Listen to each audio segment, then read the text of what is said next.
Prison, it's a place that doesn't just change your mind, it forces you to make a choice, join a group and find protection, or stay alone and face constant pressure.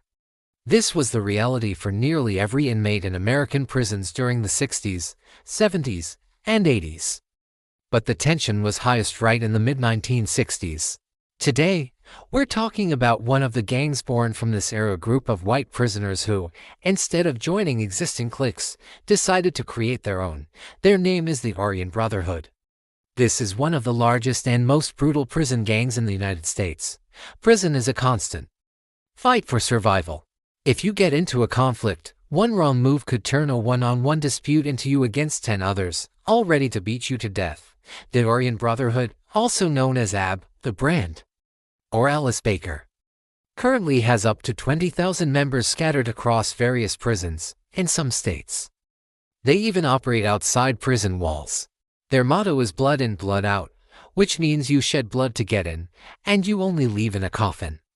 As a criminal syndicate, they're involved in drug trafficking, racketeering, and arms smuggling, all orchestrated from within prison. Since they were born behind bars, this life is all they know, and the federal system is still struggling to find a way to deal with them. In this video, we'll dive deep into the Aryan Brotherhood. Who are they, and why did they emerge in American prisons? What are their rules and how do their members live? How does one of the largest prison gangs in the United States actually function, and what kind of influence do they have today? Let's start with some context. The last segregation laws in the United States were repealed in 1964. In theory, this meant whites and blacks could use the same facilities, ride the same public transport, and enter buildings through the same door. In practice, it wasn't so smooth. But time eventually smoothed things over. These changes also reached American prisons. White and black prisoners were no longer housed separately. They were mixed together. This led to one major outcome: constant, violent conflict. Most of these conflicts involved attacks on white prisoners. Back in the mid to late 20th century, U.S. prisons were filled with black and Latino inmates. These weren't just individuals. They were members of powerful gangs that had turned the prison into their second home. White prisoners, who lacked their own organized groups, became easy targets.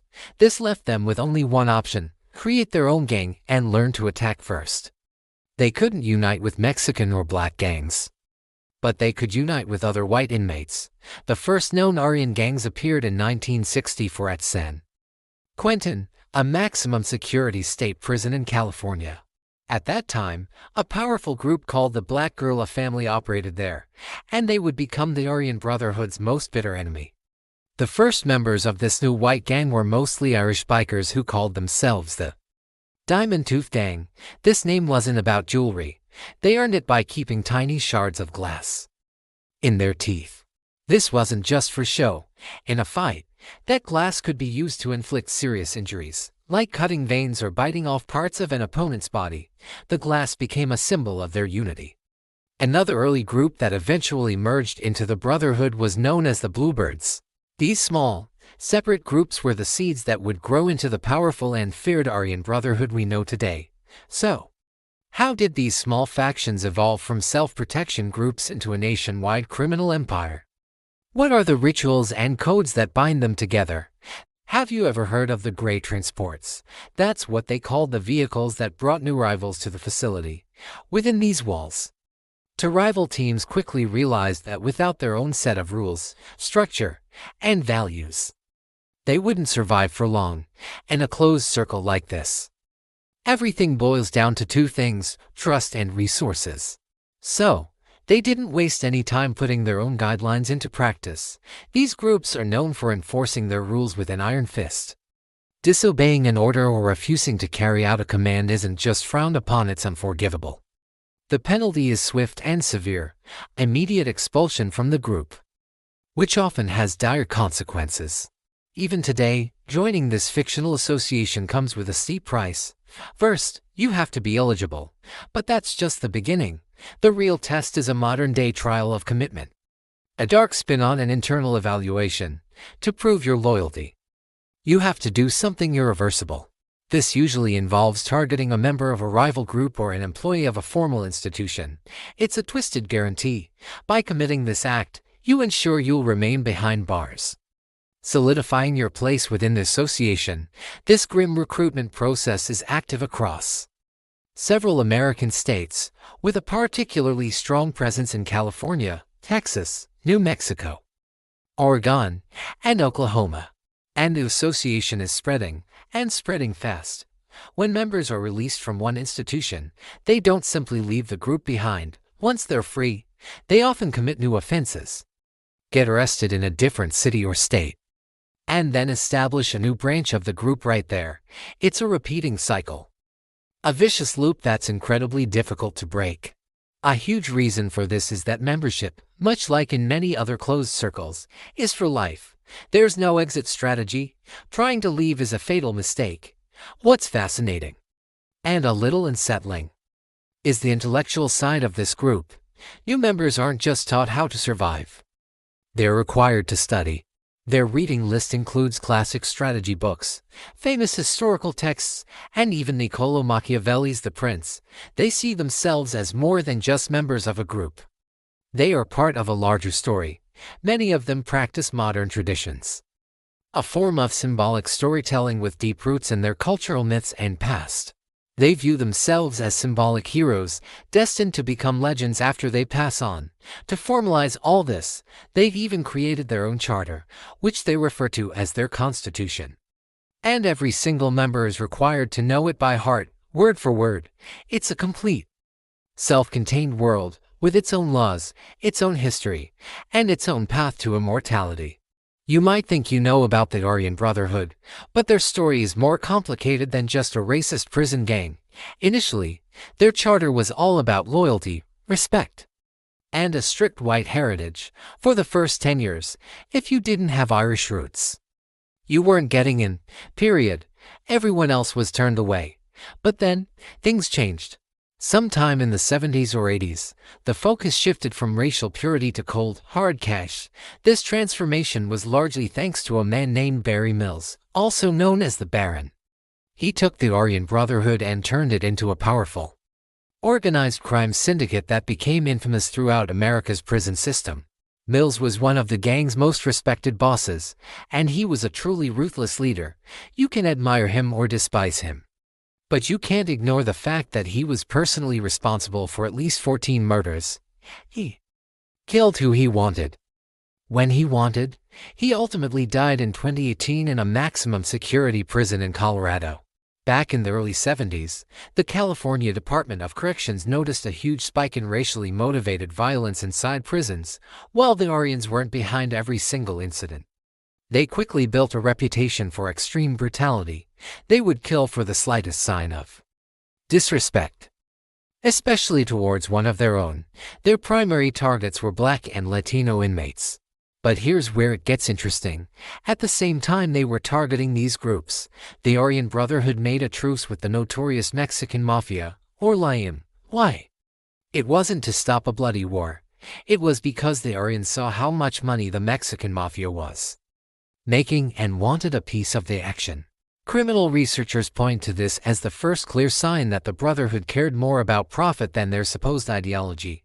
They also completely changed their internal structure. At first, it was a democracy, one man, one vote. But as the gang grew, that system became pure chaos. By the early 80s, they switched to a strict hierarchy. This new structure included a 12-person council, but the real power was held by just 3 men, Michael Thompson, Barry Mills, and John Greshner. Each of them had deputies who would pass down orders to members in prisons all across the country. One of the most violent hotspots was Marion, a prison in Ohio that was, ironically, supposed to be one of the most secure. Once the Aryan Brotherhood established a presence there, things spun completely out of control. In October 1983, a member named Tommy Silverstein stabbed a correctional officer to death.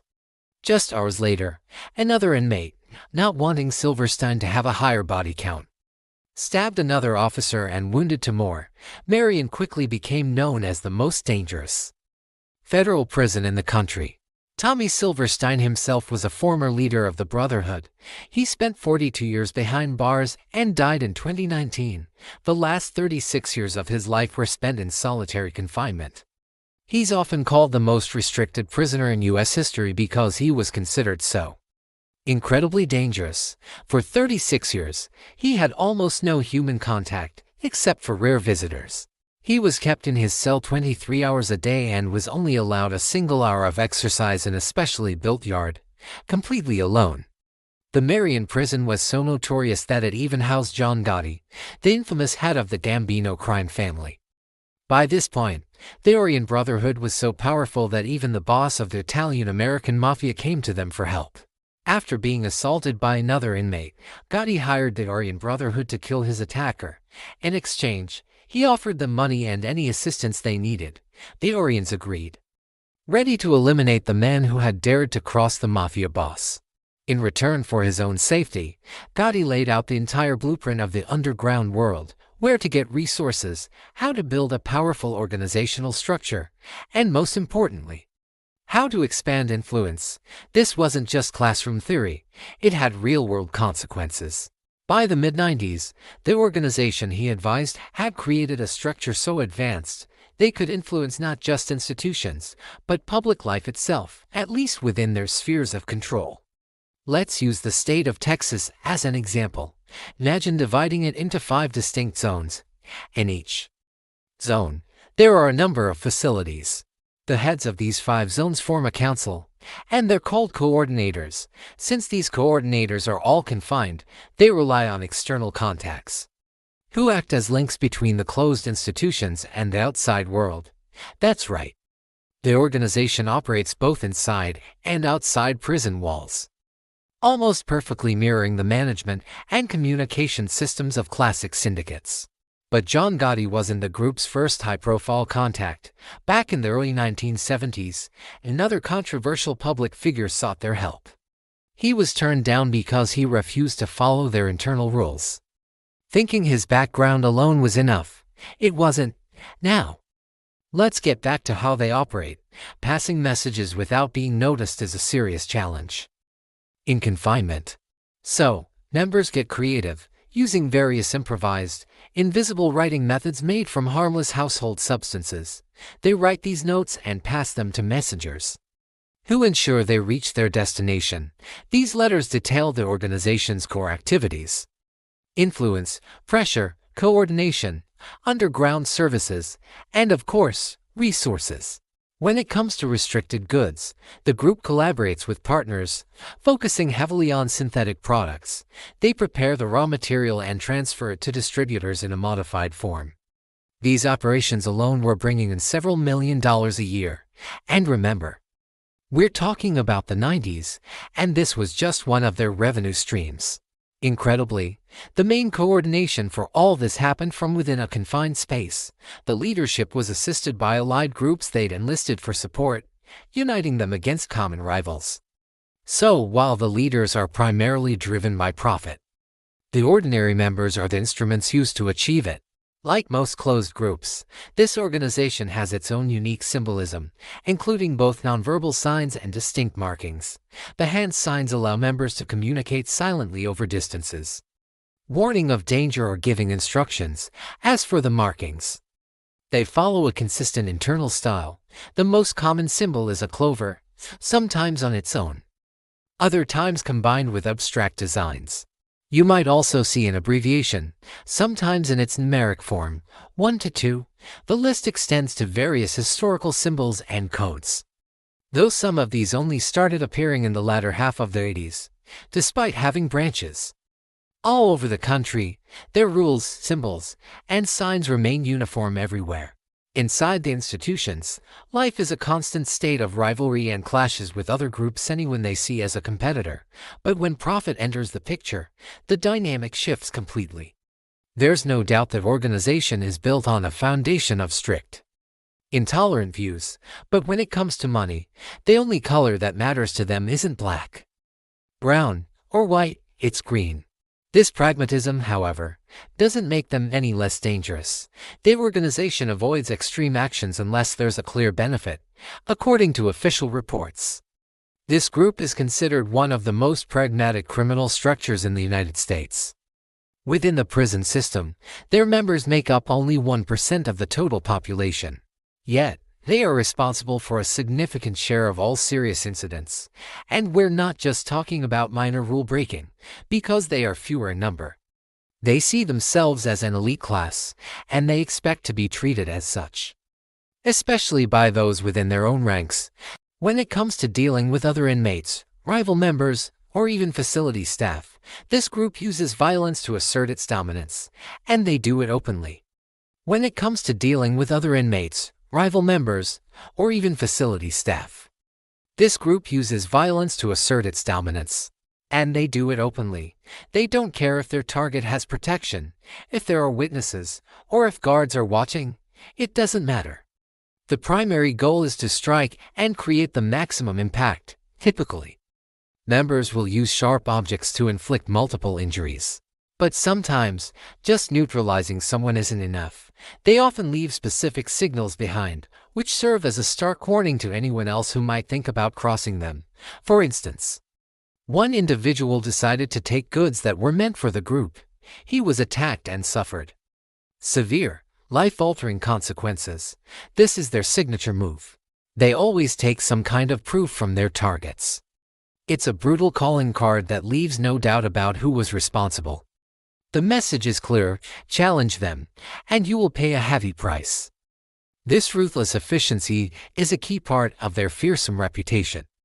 Not long ago, an analytical center estimated that the total number of people associated with this group is around 20,000. This number includes not only those who are incarcerated but also those operating freely on the outside. Federal agencies have reported that the group has an active presence in at least 16 different states, as we've discussed before. This is made possible by intermediaries who can move between states without much trouble, coordinating activities and relaying messages. No matter where they are united by shared symbols, usually in the form of specific tattoos or markings. While it might seem like an honor to belong to such a group, offering a sense of safety and status, the reality is far darker.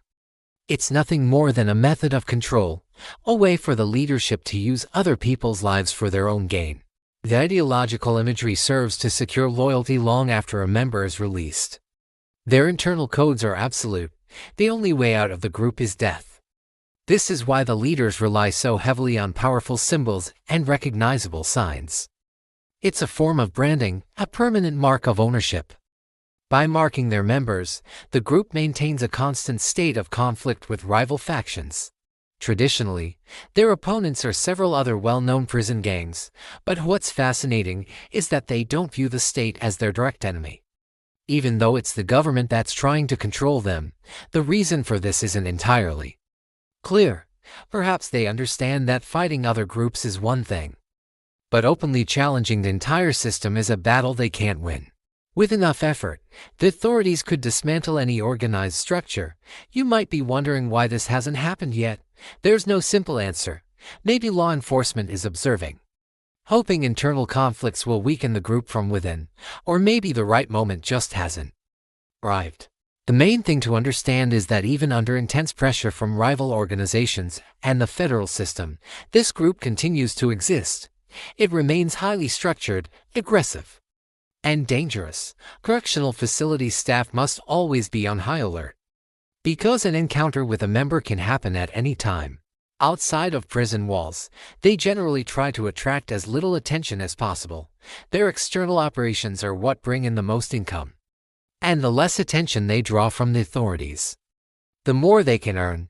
This low-profile approach worked well until the mid-90s, when officials finally realized the group was expanding its influence far beyond prison yards. As a result, they began to take the threat much more seriously. By the early 2000s, the first major charges were being filed. A landmark trial took place in Los Angeles in 2006, targeting the group's top figures, including the notorious Barry Mills. The proceedings lasted for nearly 6 months. They were accused of organized criminal activity, violence, misusing influence within the prison system, and a long list of other serious offenses. The full list of charges filled around 140 pages. The judge took nearly an hour just to read the verdict. The prosecution pushed for the harshest possible sentence, but the jury ultimately decided on life imprisonment without the possibility of parole. In a way, nothing really changed for the leaders.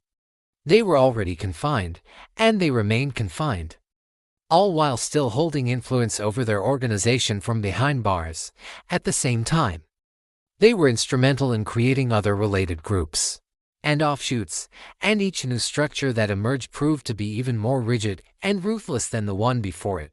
The cycle of violence and control just kept spinning, adapting and growing stronger even under the watchful eye of the law.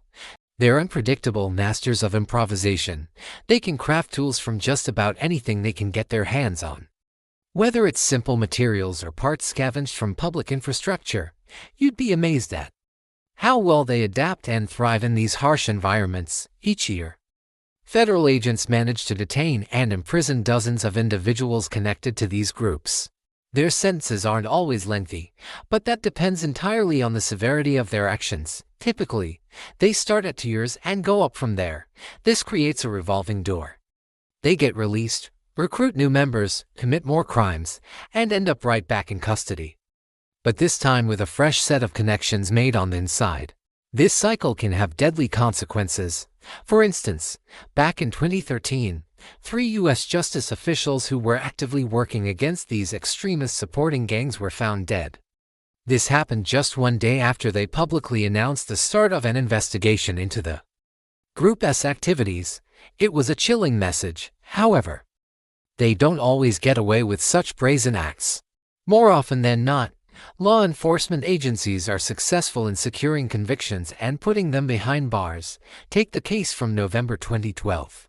Federal authorities brought charges against 34 associated individuals. The list of crimes was long and brutal: 3 murders, multiple attempted murders, assaults, kidnappings, and conspiracies involving illegal substances. Every single one of them received a prison sentence.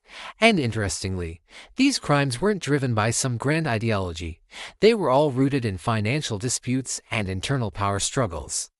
It really shows you what their true priorities are.